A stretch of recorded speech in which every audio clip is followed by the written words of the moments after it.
This is Optimal Finance Daily, Episode 20, Working for Free by Steve Pavlina of stevepavlina.com. Get ready to maximize your potential with Optimal Finance Daily, the podcast that brings you the best content in personal finance 5 days a week. Your optimal life awaits. Now here's your host, Dan Warren. Hey everybody, welcome to Optimal Finance Daily, where I read to you from some of the best personal finance blogs on the planet. And today's post comes to you from self-help guru Steve Pavlina of stevepavlina.com. You can find more information about him at that website. We heard from Steve last week, and today's post is titled Working for Free. If you have any topic requests, maybe an author that you've read that you'd like to hear from on the podcast, visit oldpodcast.com and let us know. And I've been mentioning this all week, but I'm going to say it one more time here on this Friday. Make sure you check out what's going on over at our brother podcast, Optimal Living Daily. They're having a 100th episode celebration all this week, and many of the authors who are regularly read on that show, and on this show too, are reading their own posts to show their support for Justin and the podcast. It's a lot of fun to hear the authors' own voices, so after we're done here, make sure you head over to the Optimal Living Daily podcast and check out their celebration of 100 episodes. But for now, let's get things going about finance and start optimizing your life.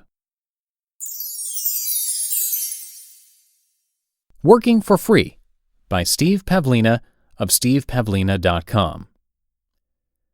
Many people ask me how they can start generating income from a new line of work, especially work that is highly creative or artistic. Some have already created quite a bit of content like albums or books or paintings, but they aren't making any money from it. Some have a decent level of skill, but they don't have any customers or clients and don't know how to get people to start paying them. I usually tell such people to stop focusing on trying to get money and to focus instead on delivering value. I point out that creating a work of art or building a skill provides no value to anyone, so it won't generate income.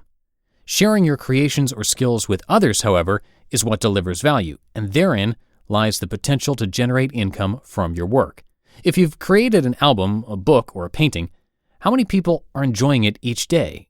If it's sitting in a box in your garage, there's no income potential because no value is being delivered. One of the best ways to show people the value of your work is to share it with them for free. This minimizes other people's risk and makes it easier for them to receive your value. In this manner, you can start sharing your value immediately. For example, if you want to start generating income as a website developer, focus on sharing your skills for free. Invite as much free web work as you can manage. Ask for referrals. Focus on clients where you can deliver a lot of value in a fairly short period of time by working from your strengths. Decline any clients that aren't a good fit for you. If you're halfway decent at what you do, you should have no shortage of small businesses willing to let you help them for free. Once you start getting more qualified free referrals than you can handle, you can start charging a fair price for your work. Some of your free clients will probably become paid clients if you impress them, and you should also benefit from ongoing referrals. This is the basic approach Erin used when she started doing intuitive readings. She started giving free readings to her family, friends, and a few private clients until it made sense to start charging a fee for her services. Within the first year, she had to raise her prices 4 or 5 times to keep up with the demand. For creative work, such as art or music or writing, find a way to get your work into people's hands for free. Ask them for feedback and encourage them to share what you've created with others. Don't worry about the money initially, just focus on getting your work delivered. Again, if your work is good, people will get some value from it, and they'll willingly pass it on. Try to make it easy for people to share your creations while keeping your costs low.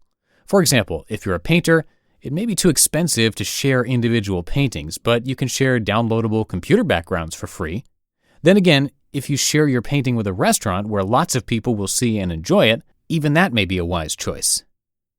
I used this approach for my computer games business. I gave away free downloadable game demos and put them into as many people's hands as possible. A certain percentage returned to buy the full version. To reduce their risk even further, I offered an unconditional 60-day money-back guarantee on every purchase. My peers regarded this additional guarantee as a somewhat radical move for downloadable software, but today it's a fairly common practice. The basic idea was to make it as easy as possible for people to accept and enjoy the value I wanted to share with them. If you have a hard time getting people to accept your work even for free, and if referrals are not forthcoming, it may be that people don't value your work.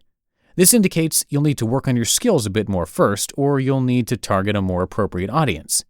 Many people have a minimum standard of living they want to maintain. I suggest you also maintain a minimum standard of giving. If you meet your minimum standard of giving, you'll find it much easier to meet your minimum standard of living. Although it may not initially appear so, working for free can be a very good use of your time. I've seen it work repeatedly across a variety of different fields. It's no cure for a lack of talent, but it certainly gives people a fair shot at building an income stream centered around their passions. You've just listened to the post titled Working for Free by Steve Pavlina of stevepavlina.com. And why not let us know what you thought of the post or the author? Maybe you have some ideas about a future podcast, a future author that we could read to you. Come tell us about it. Visit oldpodcast.com where you can share your thoughts. And as I've mentioned before, this podcast is ad-free right now and isn't turning a profit. So if you'd like to help keep us going here at Optimal Finance Daily, you can show your support by doing something that is completely free to you. And that's to come by oldpodcast.com and simply join our weekly newsletter. Or for a speedier way to join, you can text the word financial to 44222. You will get a free gift right away, plus you'll be entered to win a book each and every month. Once again, you can join by texting the word financial to 44222 or visit oldpodcast.com. And that is it for the first 20 episodes of Optimal Finance Daily. Hope you all had a good week. Thank you so much for listening, especially if you've listened to all of our episodes so far. Have a great weekend. I'll see you on Monday, where your optimal life awaits. Hello, Life Optimizer.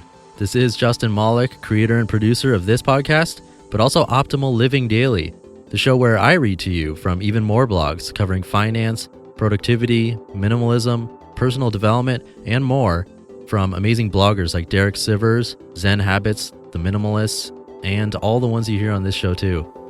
So if you enjoyed today's episode and like taking amazing blogs on the go, come on over to Optimal Living Daily and subscribe to that one too. And together, we'll start optimizing your life. You've been listening to Optimal Finance Daily. Be sure to hit the subscribe button to stay up to date on each new episode and head to oldpodcast.com. That's oldpodcast.com for a free gift as well as more actionable tips and resources to help you maximize your potential. Thanks for joining us, and remember, your optimal life awaits.